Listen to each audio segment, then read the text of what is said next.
Buenos días, tardes o noches. Agradecería tu gran apoyo suscribiéndote y dándole me gusta. Eso ayudaría a que nuestro canal crezca. Sin más, comencemos. Cuando firmé la escritura del departamento, me temblaron los dedos como si estuviera sosteniendo un ave viva. Era absurdo. Había esperado ese momento desde que tenía memoria.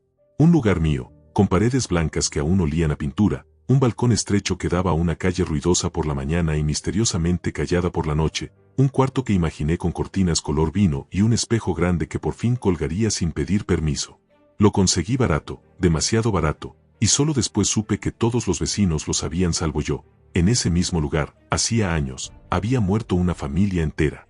Nadie quiso contarme cómo, solo repetían una versión hueca de los hechos y me deslizaban miradas como alfileres. Una tragedia, decían. Paz a sus almas, añadían. Yo era un desconocido que llegaba con cajas y esperanzas, y nadie quería ser quien me espantara. La primera noche no dormí, el colchón tirado en el piso no ayudó, y tampoco el zumbido del refrigerador viejo que había conseguido de segunda. Me serví un vaso de agua a las 3:30 de la mañana y la boca del vaso dejó un círculo húmedo en la mesa, como una luna. Entonces lo escuché, un susurro, no en el aire, sino en el papel de las paredes, en los tornillos, en el suelo que crujía bajo mi peso. Como si el departamento fuese una garganta gigantesca que intentaba pronunciar mi nombre. No era un ruido continuo, era el eco tímido de alguien que no sabe si le escuchan. En ese momento me convencí de que mi mente, sobreestimulada por el cansancio, me jugaba bromas. Volví al colchón, cerré los ojos, y me prometí que, con muebles y luz, todo sonaría distinto. La segunda noche, el agua del vaso se había vuelto turbia. No lo creí, tal vez polvo, tal vez el filtro sucio del grifo. Pero no pude evitar olerla, y tenía algo agrio, como flor marchita. Tiré ese vaso al fregadero, lavé otro, y al acercarlo a la luz del foco vi que el resto de la cocina parecía respirar. No sé cómo explicarlo. Había una vibración leve que no provenía de los aparatos, sino de las junturas de los azulejos, un parpadeo casi vegetal. De pronto sentí frío. Un frío que no descendía del techo ni subía por las piernas, sino que se expandía desde el centro del pecho hacia afuera, como si me abrieran las costillas con un soplo. Dejé todo y salí al balcón, aire, cualquier cosa. El silencio de la calle me recibió con una limpieza brutal. Nadie pasaba, ni un coche, ni un perro. Fue en ese silencio, con la espalda pegada a la baranda, cuando escuché un lloriqueo apagado detrás de mí, dentro del departamento. No lloraba con voz de niño ni de adulto. Era un llanto usado, como si alguien hubiera llorado tanto que le quedara una versión gastada de sí mismo para esos momentos. No entré. Me quedé ahí, mirando hacia la oscuridad del cielo, sintiendo que cada estrella era un clavo y no una luz. Podría jurar que el aire del balcón tenía otra densidad, más espeso, más viejo. Apreté el borde de la baranda hasta que los nudillos me dolieron, y cuando por fin reuní la voluntad me di la vuelta. El departamento estaba exactamente igual. Caja de cartón con libros, el colchón, el refrigerador, el espejo que todavía no colgaba apoyado en la pared del pasillo. Solo el vaso vacío en la cocina parecía haber rotado una fracción. No por la física, sino por una intención. Los días siguientes traté de ocuparme con cosas mundanas, cambiar focos, barrer el polvo invisible que insiste en regresar, colgar la cortina del baño. Declaré la guerra al silencio con una radio pequeña, y durante un par de tardes funcionó. Pero la radio empezó a distorsionarse a la misma hora, como si alguien pasara un dedo húmedo por el dial. Un zumbido de abejas sobre una canción de baladas. Aparecieron sombras que no pertenecían a ningún objeto y olían a carpintería húmeda. Una madrugada, mientras me cepillaba los dientes, vi en el espejo una figura que pasaba por detrás, y sin embargo no escuché pasos. Era la silueta fugaz de una mujer con el cabello pegado al cráneo, como si estuviera mojado o arrancado. Se detuvo apenas un latido y continuó hacia la sala. Me escupí espuma en el pijama del susto.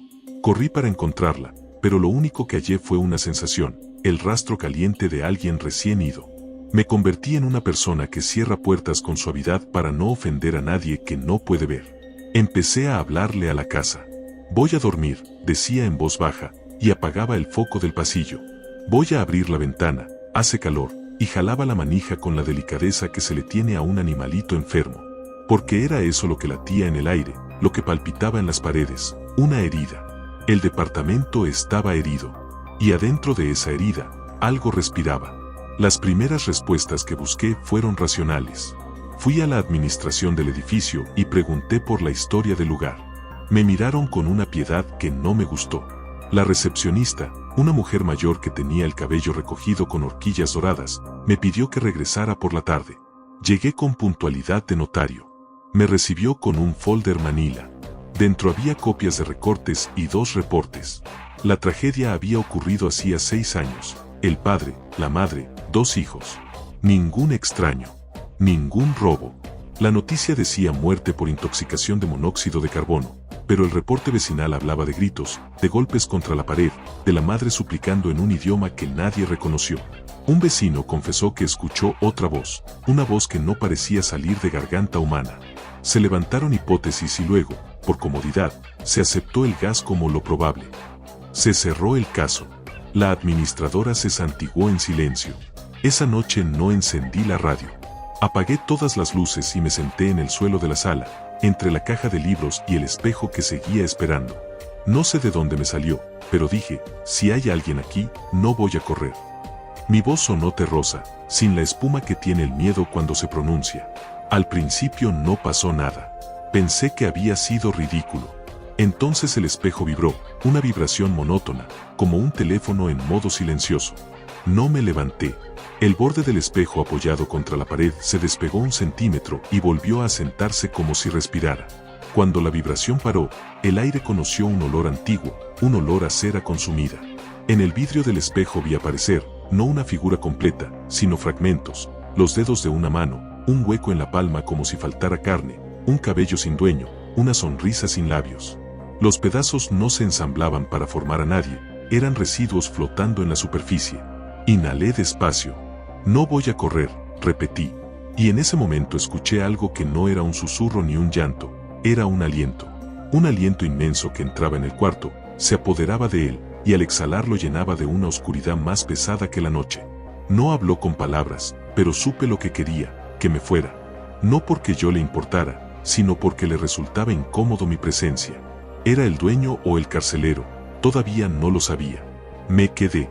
Me dormí sentado en la sala, porque el sueño es un animal manso que a veces se echa donde uno no debe.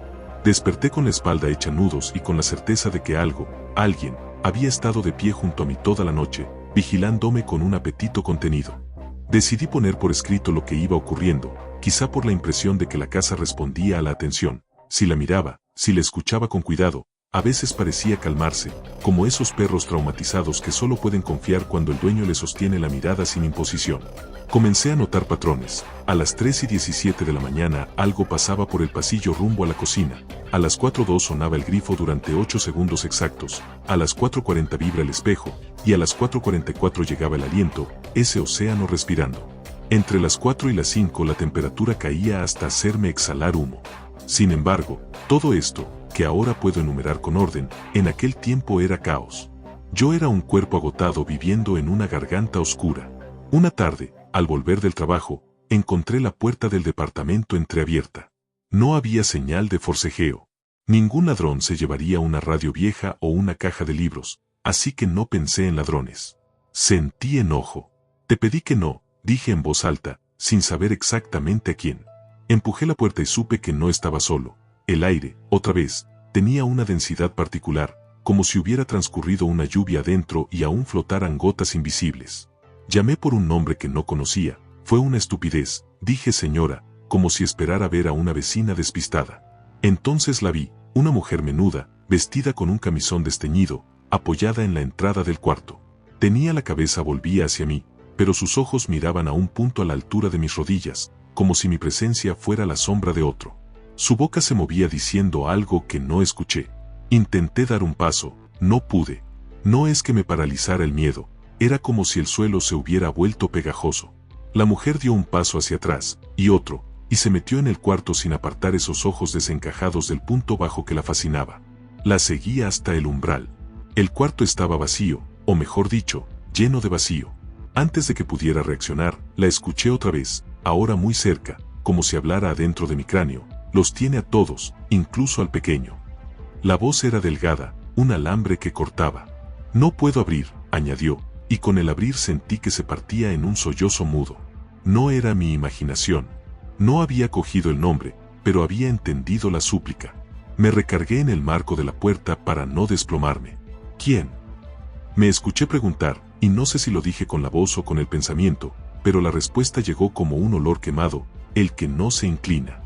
Supe que no era humana la entidad que se nombraba así, sonaba a título o a gesto, alguien o algo incapaz de arrodillarse, incapaz de reconocer a otro, hecho de orgullo puro. El que no se inclina. ¿Un demonio? Nunca había creído en esas cosas más allá del cine barato. Y sin embargo, había una lógica cruel en ese nombre, algo que vivía de obligar a otros a doblarse, a quebrarse, mientras él se mantenía erguido como una aguja. Las noches que siguieron fueron un descenso. Me acostumbré a escuchar murmuraciones que no se dirigían a mí sino que repetían gestos del pasado, como si la familia caminara todavía entre las piezas de una obra que no podía suspenderse. La mujer, llamémosla la madre, volvía una y otra vez a la cocina, pedía no abras, y de pronto se callaba, y entonces llegaba la tercera voz, una vibración grave, la del que no se inclina, y el llanto volvía a ser mudo. El padre estrellaba una mano contra la pared del fondo, encontraba marcas nuevas por la mañana, 4 surcos paralelos, como si unas uñas enormes hubieran arañado el yeso desde dentro. Del pequeño no supe nada al principio, sino que había un pequeño. A veces, si apagaba todas las luces, veía correr una sombra baja a la altura de los muebles, y me dejaba un juguete en el pasillo, una canica azul que no era mía, una ficha de plástico translúcido, una pieza de rompecabezas con una esquina mordida. Descubrí, casi por accidente, que las palabras tenían peso ahí adentro. No cualquier palabra, sino las que yo mismo creía. No me servían frases de libro, ni rezos aprendidos de memoria. Apenas pronunciaba una letanía, la casa entera se torcía en una mueca. Pero si decía con honradez algo como no te permito tocar mi cama o este vaso es mío, el aire parecía apartarse con desgano, y durante un rato mi lugar era mío. En una madrugada particularmente dura, con el aliento llenando el pasillo y el espejo tremolando como agua negra, me planté frente al cristal y dije despacio, yo no me inclino. No lo dije desafiando a nadie, ni deseando ser héroe, lo dije como quien pone un ladrillo para que el techo no se caiga. Sentí entonces, del otro lado, una respuesta. No fue palabra, fue presión, como si una mano me empujara el pecho con una fuerza creciente. Resistí. Pregunté, ¿qué quieres? Y en lugar de un enunciado, me mostró. El espejo se volvió pantalla, y vi, la familia sentada a la mesa, pan y café. El niño miraba un dibujo, la madre estaba de pie sirviendo, el padre hoy no se afeitó. Una sombra entró por la puerta como un humo que viniera desde un túnel sin luz. Nadie la vio, pero todos dejaron de moverse un instante, la pausa microscópica con que los animales advierten el sismo. Luego todo fue ruido, repetición de frases nerviosas, pasos sin dirección, el pequeño lloró por primera vez sin sonido, la madre golpeó el hornillo, el padre gritó un nombre propio que no era el de su esposa ni el de su hijo.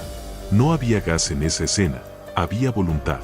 Y en medio de ese humo, parado, rígido, estaba algo con forma vagamente humana pero sin articulaciones. No recuerdo su rostro, tal vez no tenía. Recuerdo la sensación de dureza a su alrededor, un campo de gravedad que obligaba a la familia a mantenerse encogida, a respirar deprisa, a obedecer la mudez. Míos, dijo entonces el que no se inclina, y esa palabra sí la escuché, con un timbre sin saliva, con una ferocidad administrativa. Dijo míos como quien enumera pertenencias en una bodega. Cerré los ojos. No porque fuera insoportable la visión, sino por la vergüenza de haberlo mirado con tanta comodidad. No son tuyos, dije en voz baja. Tampoco soy tuyo. El nombre de esa cosa me pesaba en la lengua como una espina. No sabía cómo llamarlo, pero ya lo conocía. No me inclino, repetí, y sentí un chasquido en la pared, como si la pintura se hubiese cuarteado. A partir de esa noche, todo se volvió una negociación. Me dejaba dormir 4 horas si prometía no encender la luz del pasillo. Si decía no abres el grifo a las 4, lo hacía sonar a las 4 con un descaro húmedo. Si dejaba un vaso en la cocina, amanecía lleno de agua turbia. A veces, ganaba pequeñas batallas. Una madrugada logré mantener la radio encendida hasta las 3:30. Otra noche, el espejo quedó quieto. Empecé a hablar con la madre, con el padre, con el niño, aunque rara vez respondían de manera directa. Hubo momentos, sin embargo, en que la madre parecía confiar. Una vez, la vi sentada a los pies de mi cama, peinándose con una mano inexistente. La luz del amanecer entraba como polvo y cruzaba su silueta donde no había cuerpo. No puedo abrir, dijo de nuevo, casi con ternura. Me acerqué despacio. ¿Qué puerta? Ella alzó la mirada por primera vez y vi que en sus ojos había clavos en lugar de pupilas. «¿La que hizo?», susurró, y sus dedos intentaron dibujar un rectángulo en el aire. «La puerta sin marco». Yo no soy exorcista, ni curandero, ni siquiera un creyente disciplinado. Pero algo en esa frase me obligó a recordar mi infancia en casa de mi abuelo, donde había una habitación clausurada con un mueble pesado.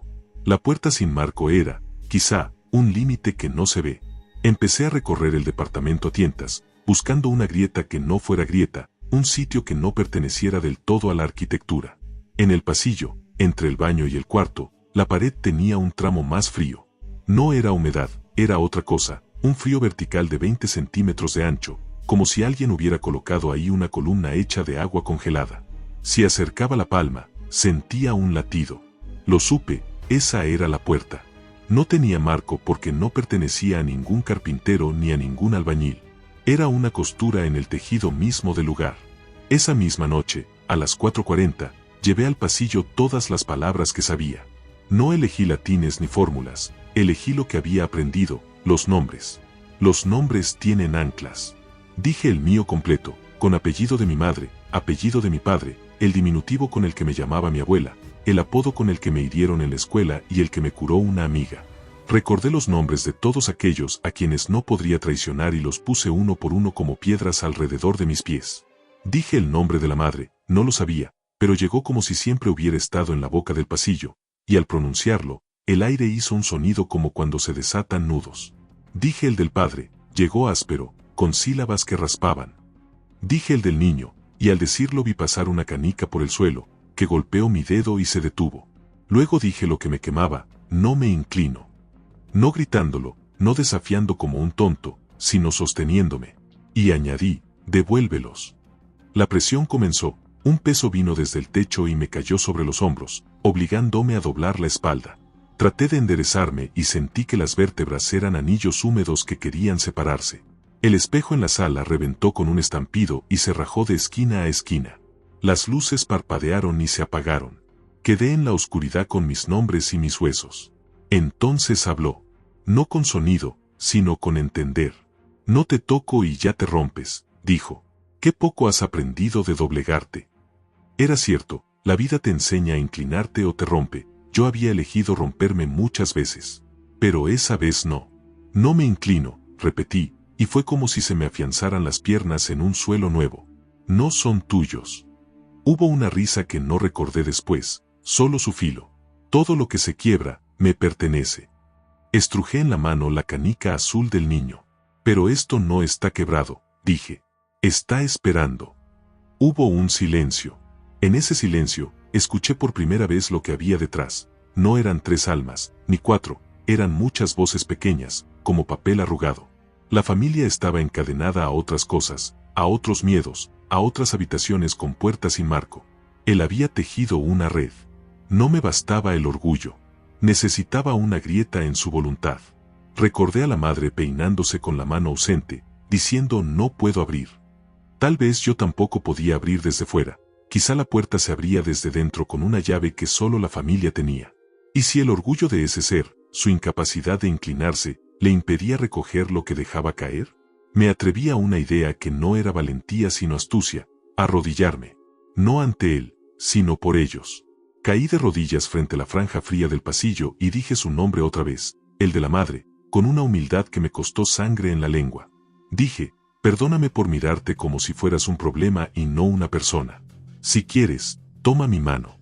Sentí que algo me tocaba el hombro, no era la presión de antes, sino un roce leve, tibio. No puedo abrir, repitió, pero esa vez no sonó a derrota, sonó a aviso. Él me mira. Que me mire a mí, respondí, y me levanté despacio, con la canica en el puño. No me inclino, dije por 4ª vez, y fue como un ritmo. Mira. Entonces, por primera vez, vi su rostro. No tenía ojos, en su lugar, 2 charcos inmóviles. No tenía boca, tenía una línea defectuosa que abría y cerraba sin dejar salir saliva. Pero lo que más me impresionó fue lo que no tenía, junturas. Era como un muñeco tallado de una sola pieza, imposible de doblar, imposible de arrodillarse, de abrazar. Comprendí su hambre, su violencia era la envidia de la flexión, la furia contra lo que se curva para no romper. Con voz sin voz dijo, míos. Extendió una mano hecha de sombra compacta hacia la franja fría de la pared. Yo acerqué mi propia mano, abierta, al mismo sitio, y toqué la costura. No estaba helada, estaba hirviendo. Me quemó. El olor a piel chamuscada se mezcló con el de cera vieja. No retiré la mano. No son tuyos, repetí con paciencia. Están doblados, no rotos. Tú no sabes doblarte, y eso te duele. Hubo un chasquido adentro del muro, y luego otro, como huesos que se desencajan para poder pasar por un hueco estrecho. Grité, no de miedo, sino porque el dolor se volvió mío. Cada nombre que había pronunciado me pasaba por el cuerpo, atravesándome como un rayo. Sentí los 4 surcos de uñas en mi espalda, como si una pared me arañara a mí. Vi el gesto del padre golpeando, sentí la mano de la madre peinando algo que no estaba. Oí por fin la voz del pequeño, un susurro curioso. ¿Juegas? Sí, respondí con lágrimas sin melodrama, unas lágrimas sólidas. Sí, juego, pero primero abre. No sé si él entendió, pero la canica en mi puño se calentó como un corazón minúsculo, y en la pared, un rectángulo que no existía se dibujó con luz tenue, como tiza en la oscuridad. El que no se inclina emitió un sonido tan grave que sentí temblar el esternón. No vas a enseñarme a perder. Mi mano ardía, pero no la quité. Nadie te enseña nada, dije, porque no escuchas. Y recordé a mi abuela, a veces, cuando un alambre se resiste, se ablanda con fuego y se curva. Junté la frente contra la pared caliente y hablé bajo, no a él, sino a la familia. No soy un sacerdote ni un santo. Solo soy alguien que compró esta casa y que no quiere vivir con puertas cerradas que no llevan a ningún sitio. Si pueden, empujen desde adentro cuando yo tire desde afuera. No por mí, por ustedes. El pasillo entero se llenó de un olor de pan tostado que no pertenecía a la madrugada. Por un segundo sentí una mano pequeña que me tomaba el meñique, como hacen los niños cuando no conocen todavía el peso de la gente adulta. Tiré. Fue un gesto ridículo, como se tira de una puerta sin cerrojo, sin manija. Tiré con todo el cuerpo, con la imaginación, con la rabia de todas las veces que en mi vida tuve que agachar la cabeza y no quería. Tiré pensando en todas las puertas que alguna vez dejé cerradas. La luz de tiza se intensificó hasta lastimarme los párpados. El que no se inclina golpeó el pasillo con el puño de sombra y el concreto se astilló. Un polvo fino cubrió mi pelo. Míos, repitió, con menos convicción. No, dije con el aliento encendido, no eres capaz de sostener lo que quiere doblarse y seguir vivo. Lo tuyo es lo que se quiebra. La puerta sin marco se abrió como un párpado. No fue teatral, no hubo viento ni trompetas. Hubo un suspiro que por fin podía salir. Un aire tibio me acarició los nudillos chamuscados. La luz de adentro no era blanca ni dorada, era del color de un recuerdo que no duele. En el borde de ese rectángulo, vi pasar primero el cabello de la madre, ahora con volumen, ahora realmente peinándose con una mano que se veía como mano, luego el perfil del padre, cansado pero entero, por último, a la altura de mi muslo, la sombra leve de un niño que avanzó sin miedo. Al tocarme la rodilla, dejó la canica en el suelo. El que no se inclina se retrajo como quien recibe una punzada en el muslo, ni siquiera gritar pudo. Quise decir algo hermoso, una despedida, una bendición, pero lo único que me salió fue, vayan. Y se fueron. No hacia arriba ni hacia afuera, se fueron hacia una distancia que no puedo señalar. El silencio que quedó no fue el de antes. Era un silencio lleno, un silencio de habitación ordenada después de una visita. Me senté en el piso porque las piernas ya no me sostenían. La mano me dolía con una dignidad calmada. La pared seguía caliente un poco. Quise reír y no pude. Quise llorar y tampoco. Estaba demasiado cansado para esas formas. El que no se inclina aún estaba ahí, no se había ido. Lo sentía en el techo, en el zócalo, en los tornillos. Estaba furioso. Pero entre él y yo había quedado, en el pasillo, el contorno invisible de algo que se había abierto y ahora era cicatriz. Las noches siguientes ya no hubo canicas rodando ni grifos obstinados a las 4. El espejo, roto, me devolvía un doble de mí que me parecía más viejo. Compré otro. Comencé a dormir 6 horas. Las sombras curiosas seguían siendo sombras, pero ya no olían a carpintería húmeda. El que no se inclina no habló durante 2 semanas. Yo caminaba por el departamento con la precaución de quien está cruzando una habitación llena de cristales. A veces, al apagar la luz, sentía su presencia en la esquina, dura, no inclinada. No se había ido porque yo seguía aquí, porque me había plantado en su terreno y había hecho una grieta. Lo resentía, pero también aprendí su impotencia. No podía golpear como antes sin que sus golpes encontraran mis nombres clavados en el suelo. No podía empujarme sin que yo recordara doblarme hacia los míos para sostenerme. Aprendí nuevas maneras de estar derecho, no por fuerza, sino por elección. El orgullo me habría partido, pero no fue orgullo lo que me mantuvo, fue reconocer que me necesitaba a mí mismo con el cuidado que le tuve a la madre, al padre, al niño.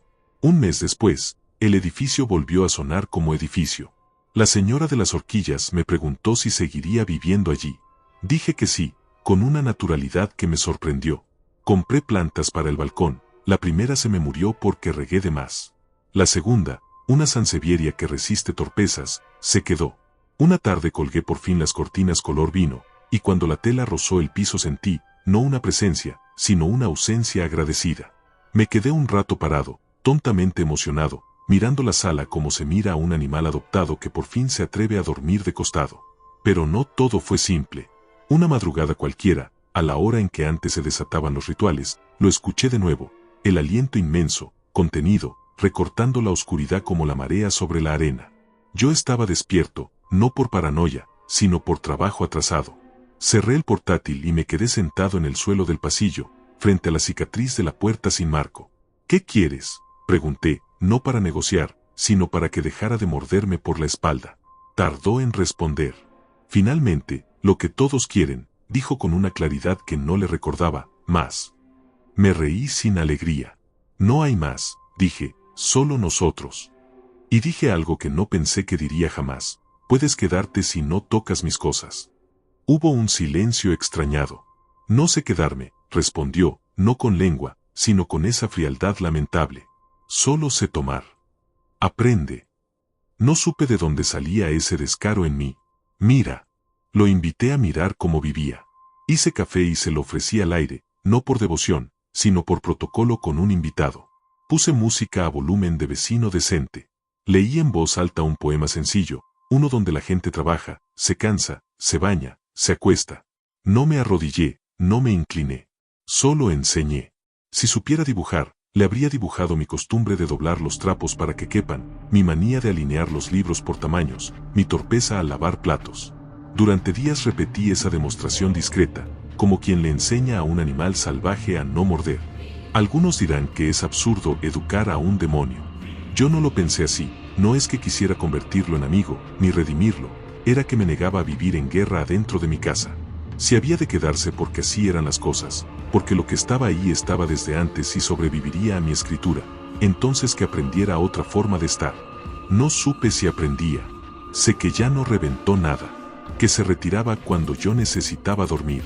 Que a veces, si yo hablaba en voz alta con alguien por teléfono, sentía una dureza dolida en la esquina, como un perro que mira a su dueño conversar con otros. Que un día, sin haberlo previsto, encontré en el piso del pasillo una línea de polvo inclinada, como un gesto tímido, una intención. No me atreví a interpretarlo. Solo pasé con la planta del pie, rozándolo, como si se saludara a un vecino con el pie para no hacerlo sentir incómodo. En el aniversario de la apertura de la puerta, no sé si se cuentan esas cosas, pero yo lo hice, compré un pan dulce, lo partí en 4 y coloqué un trozo donde había estado cada uno de ellos, junto al espejo nuevo, en el umbral del cuarto, en el balcón, en la costura de la pared. No esperaba nada. Fue un gesto mío, de los vivos. Esa noche soñé con la mesa de la familia. El padre me servía café, la madre me sonreía con ojos de persona. El niño me pedía que le enseñara a lanzar la canica contra la pared para que rebotara y cayera cerca del pie. Al despertar, había migas en el suelo y un olor suave a pan tostado, y por un instante temí que todo hubiese vuelto. Pero el silencio era amable. El que no se inclina estaba en su rincón, sin encender alarma. Sentí, sin saber por qué, que algo se había roto en él, no hacia afuera, no como violencia, sino hacia adentro, como una fisura que deja entrar luz. No era tristeza. Era otra cosa, la posibilidad de que, algún día, quizá, la rigidez descubriera el descanso.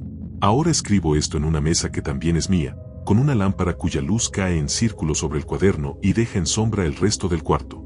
Afuera pasan motos y gente que discute por cosas de humanos. El departamento, a veces, aún huele a cera consumida, pero sin amenaza. A veces, siento el aliento inmenso, pero no me atraviesa, me roza como un viento fuera de estación. He aprendido a vivir con la cicatriz en la pared como quien aprende a vivir con la cicatriz en el cuerpo. No se olvida, no duele todo el tiempo, a veces pica cuando cambia el clima. Sobre todo, he entendido que lo que liberé, si liberé algo, no me pertenece. Los dejé ir porque no podía tolerar que siguieran atados por el capricho de una dureza que no acepta la curvatura de la vida. El departamento es mío ante la ley y ante el cansancio de las noches. Pero también es suyo, de lo que aquí pasó, de lo que yo trajeron conmigo, de lo que no sé nombrar. Y aunque me cueste admitirlo, también es un poco del que no se inclina. A veces, cuando amaso la ropa limpia con la mano para sacudirle el agua, siento en el hombro un peso leve, como el de alguien que observa tratando de memorizar el gesto. Entonces digo, sin solemnidad, mira, esto se hace así, se dobla. Y doblo, no para humillar a nadie, no para vencer. Doblo porque soy humano y mi manera de seguir recto es saber doblarme a tiempo. Y en ese acto mínimo, siento que algo se pacifica, que las voces chiquitas se acuestan, que la casa, herida, cicatrizada, respira por fin sin la lengua afuera. No sé si algún día el que no se inclina se irá. Tal vez no. Tal vez esté ligado a este pedazo de mundo como el hierro a la sangre. Pero ya no me gobierna, y ya no gobierna a los otros.